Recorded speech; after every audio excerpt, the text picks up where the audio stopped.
it's no surprise that this chapter focuses a lot on Hisoka and not the fake Hisoka that we get confirmed we saw a couple chapters ago in, I believe, 393 or 4. This is the real Hisoka that is here playing some version of poker solitaire, which, if you're not familiar with poker solitaire, most normal people play Texas Hold'em, where you play with a big group of people. Poker solitaire is like solo gambling. You are given 25 different cards, I believe, and you flip them over and you try to guess all the different combinations. You either win by guessing really lucky, or you basically are a cold and calculated strategist, like, you know, someone counting cards in blackjack, which I believe Hisoka definitely has the brain capacity for, which is why he's playing a very solo, simple game, which kind of goes into exactly what he's mentioning later on as he's discussing how he's super vanilla, as he calls it, or super fair. Right now, he's kind of acting and playing very cool. He hasn't attacked anyone. He hasn't started a riot, even though he has full power to do so. I mean, right now, he's fully on tier 1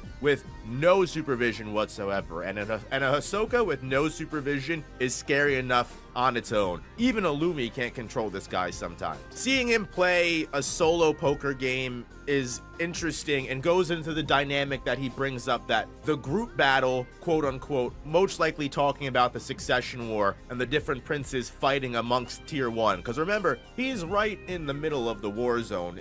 And the fact that he hasn't decided to fight any of these strong people or interfere shows so much self-control on Hisoka's part. And it also shows how little interest he has in any of these princes, and none of them are clearly high on his rating. Hulkenberg was probably the only person that really tipped off Hisoka's radar, but the moment that he discovered that it was like a group-built Nen ability, because we know that Possession Arrow basically creates power off of sapping all of the different Nen off of Hulkenberg's followers from the feathers that awaken their aura nodes, Hisoka immediately goes, boring, I don't want any part of that, I'm done with this whole succession war, all these different princes don't interest me at all. Although I doubt he's probably met Sir Rodnik or someone like Benjamin. I'm sure they might interest Hisoka, but I digress. Hisoka doesn't want to deal with this group succession all-out war. He wants to slowly focus on 1v1s. That also makes me question why he's here at all, because Hisoka is really on the Black Whale to take the Phantom Troupe down completely. Is he going to just pick them off one by one and fight them in their either weakest moments and make them bring out the best of their ability to test them all? How is he going to be able to separate them? They're usually almost always in a group. I mean, even Kenny Wang, sorry if I mispronounce his first name, but one of the underbosses of the Shiyu is kind of frustrated with the Phantom Troupe specifically because when doing his best to try and split them up while they're chasing the Haley, they all stick together. The belief that Hisoka is going to be able to get them apart is hard enough to believe, but let alone Hisoka is so dedicated to this that he contracted Illumi, one of the only people that he would probably call a friend anymore, to kill him, which has now forced Illumi to ally himself with the Phantom Troupe. Hisoka rated Illumi a 9.5 way back in the Zodiac arc, and that was a rating that was higher than most of the Zodiacs themselves. So not only is Hisoka not interested in the Zodiacs, they bore him, he's not interested in the Succession War people, barely as it is interested in the Phantom Troupe, and Illumi is probably like the best outcome he has besides fighting Chrollo again, and we'll talk about Chrollo later. What is Hisoka's main point on the Black Whale, and how does he fit into not just the Succession War, since he's not even interested in it, but how does he fit into the Dark Continent and all of the things going forward? With all of Hisoka's good toys broken, Gon doesn't have Nen anymore. I don't think Hisoka was really ever interested in Killua, and if not, we don't even know where Killua went as of this point. Hisoka may somehow have some ties to Kurapika, and if he does, right now they still oppose the Troupe together. They still have every reason to be working together, and Hisoka was never really interested in Kurapika as a fight. I did make a video on my main channel in regards to if Hisoka and Kurapika were to get onto a conflict in this Black Whale voyage, who would win? And while it's a very close fight, definitely go check out the video if you're interested in that on the main channel. Hisoka and Kurapika right now have every reason to be on the same side. And the fact that they are on the same tier means they could pass each other. And now, would Hisoka be interested in Kurapika now?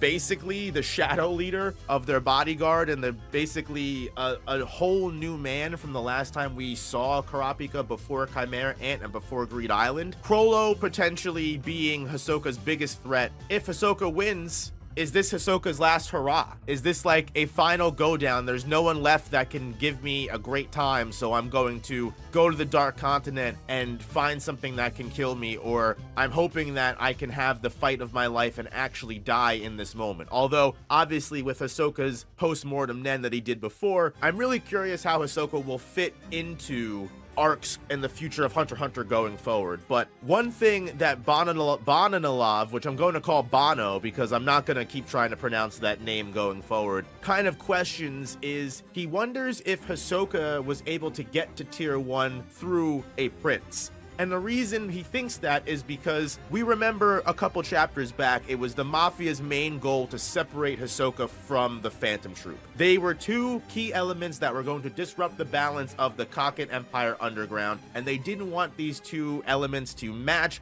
and become a chaotic reaction. Chrollo took advantage of this by having Bonalov use his Metamorphosis Nen ability, which the way that it works is Bono can transform himself into any person that he has laid eyes on or seen. The longer that he's seen them, the longer that the duration of his transformation can last. There is no restriction to Bono getting shorter, getting taller. He can match whatever description he needs to. However, if there is a height difference, that just shortens the duration of the transformation. That is the Nen condition. The Hisoka that Lynch, Fullboko, and Zakura Custard met was obviously Bono in disguise, which I have to give Bono a round of applause. I got to give him an award because man did a great job. Oscar-worthy performance. And honestly, he matched Hisoka's aura perfectly. I honestly couldn't have told the difference. Now going back, I think it's a little bit more clear, but either way, gotta give it to him.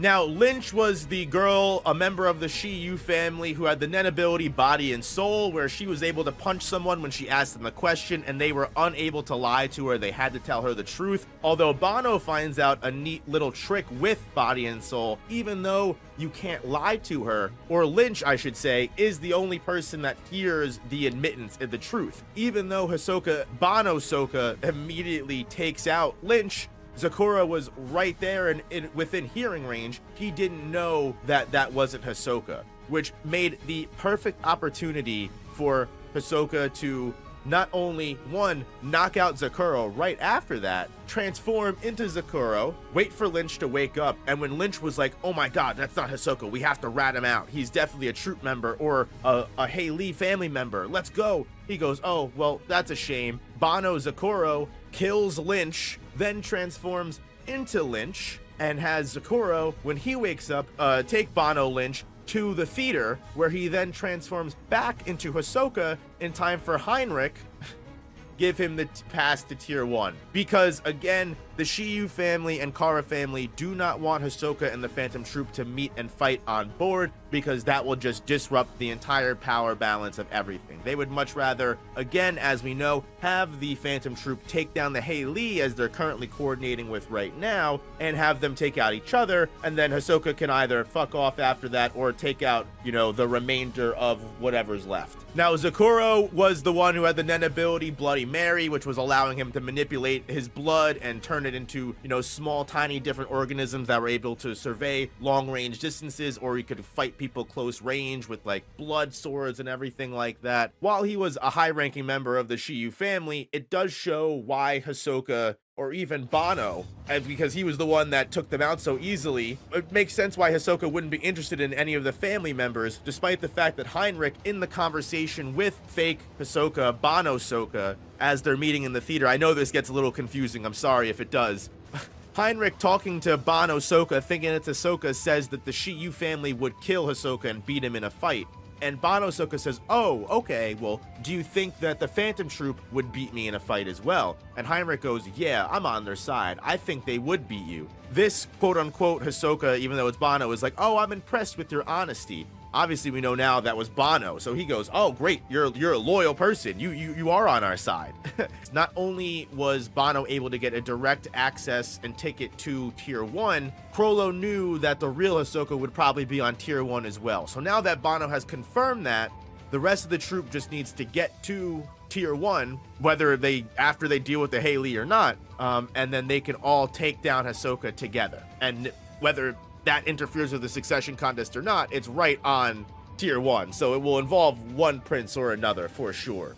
Where did the real Hisoka get his Tier 1 pass from? If it is a prince, it's possible that Hisoka could have been a hunter that was employed by one of the higher tier princes. It makes sense that Hisoka would be able to easily fall into line with one of the more antagonistic princes, especially with the fact that he's acting rogue and just simply playing poker. So Bono was told not to engage Hisoka if he finds him in Tier 1 and just change into someone else and wait for Chrollo to arrive, which he does on command because Bono even admits that Hisoka is a bad matchup for him. Bono mentions there's apparently some secret and specific treasure that Chrollo is looking for on the Black Whale that is going to be the page in Chrollo's skill hunter that is everything Chrollo will need in order to actually kill Hisoka. Because one big question is what this Nen ability could possibly be. Out of all the sprawling different Hatsu going on in just the Succession War and the Black Whale alone, could it be a Guardian Spirit Beast? Could it be one of the Prince's Nen abilities? Someone brought up a really good point that Prince Camilla's Nen ability that allows the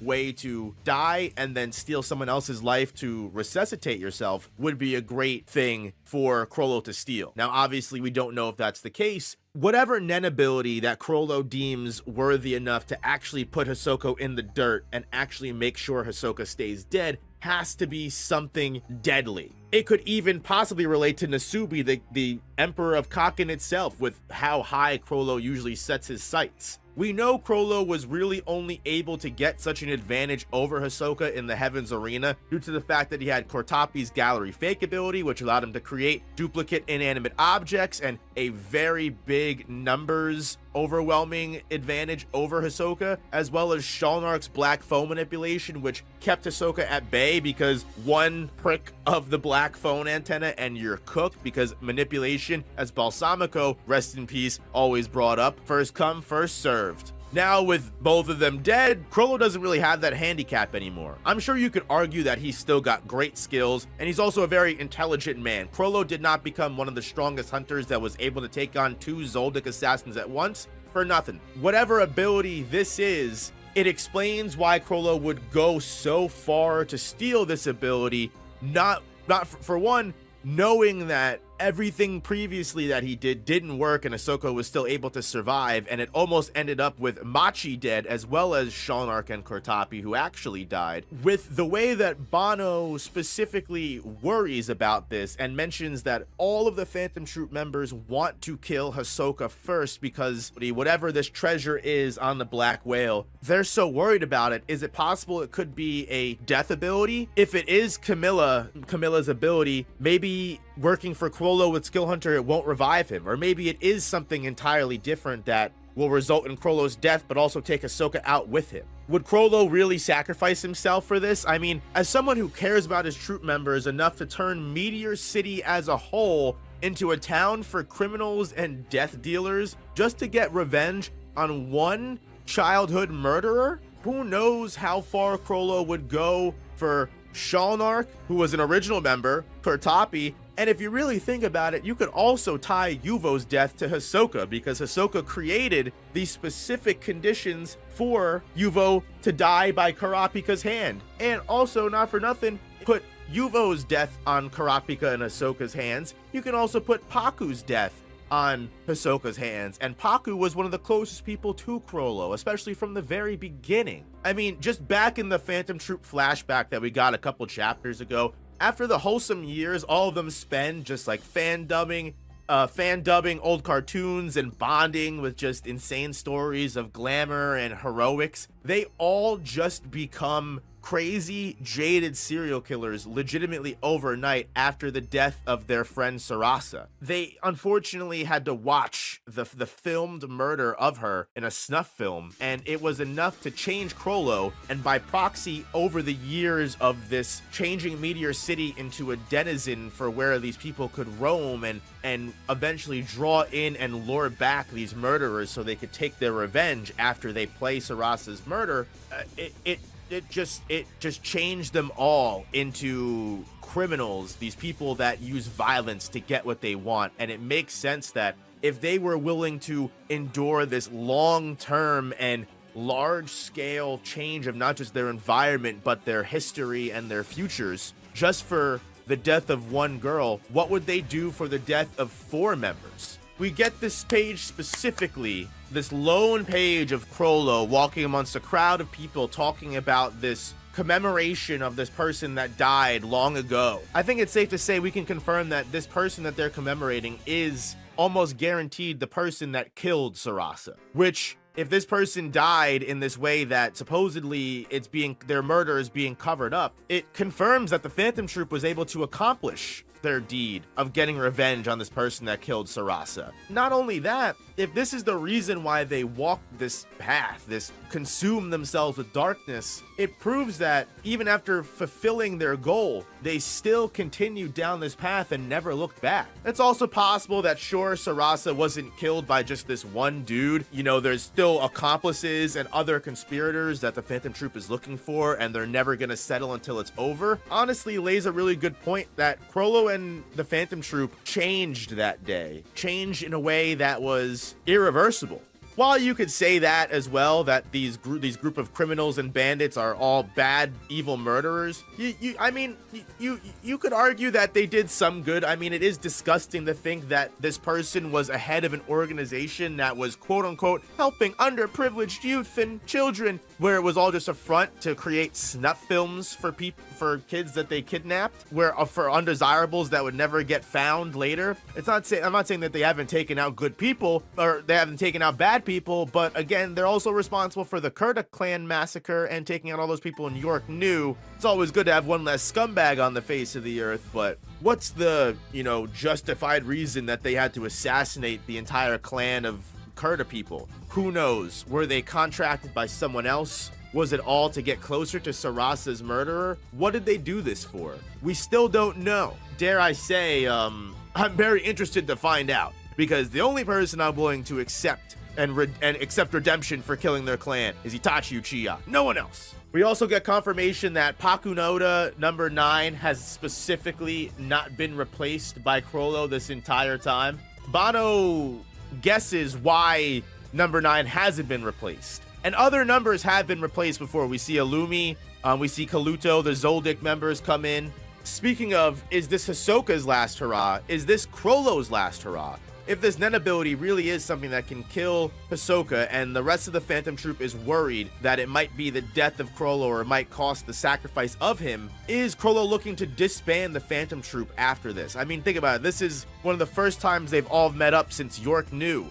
It might be the last time this is their last mission. Or is there something that Bono knows that we don't? I mean, we know that even Neo Nostrad's Hatsu was gone from Chrollo's book, right? There are things moving on in the background that we really don't know about. Kurapika could have freed her from that Nen contract that was stealing her Nen ability, or Neon somehow died going on in the background. Why do I bring that up at all? Sure, Chrollo and Shizuku bring it up. But it's interesting that Shizuku, of all people, would bring up Neon's fortune randomly. Let me remind you of Shizuku, specifically her fortune that Chrollo read. Because while you could argue that York New was where all of their fortunes ended and they changed fate, let's talk about this for a second. The calendar loses a component. 12 months, 12 spiders. There's 12 spiders, 12 months on the calendar. You could argue that was for Yuvo, but let's continue, because remember, we also are here for the morning of Kortapi and Shalnar. The remaining months gather to mourn, and this is the first time the troupe has been together since York knew. As an offering, you join an ally to keep him from being lonely. And York knew this didn't really make much sense, but if we look at this fortune taking this specific moment in time into consideration, Chrollo was going to be alone. Shizuku specifically asked to join Chrollo. Bono turned into Hisoka and left, so it's just Shizuku and Chrollo now. You will find eternal rest in a room filled with black merchandise. Who knows what that could mean, but they're on the Black Whale, and if the troupe is about to fight the Mafia, the Lee, or end up on Tier 1, who knows, there could be treasures, there could be black market goods. The final sentence says, beware solitude above all. You have the most fear when you are alone with another. Hisoka does love a one-on-one. Hisoka does love and potentially intends to pick off the Phantom Troupe members one by one throughout the voyage of the Black Whale. Could that mean Shizuku's death at the hand of Hisoka? Even while Chrollo's right there to help, or while another troupe member is there to save her, they're unable to. And just to be clear, so you don't think I'm saying nonsense, here's Shawnark's fortune, which basically came true. Do not make any phone calls. When it matters most, you will be unable to reach anyone. It would be unwise to answer the phone, for the Deathbringer will come, calling one time in 3, Koratapi, Shawnark, Shizuku. It honestly could mean a lot of different things, but no matter what happens in this interaction with Hisoka, or even in this big war that's about to potentially happen with the Lee, it's possible we may get the death of a Phantom Troupe member, one at least, potentially more.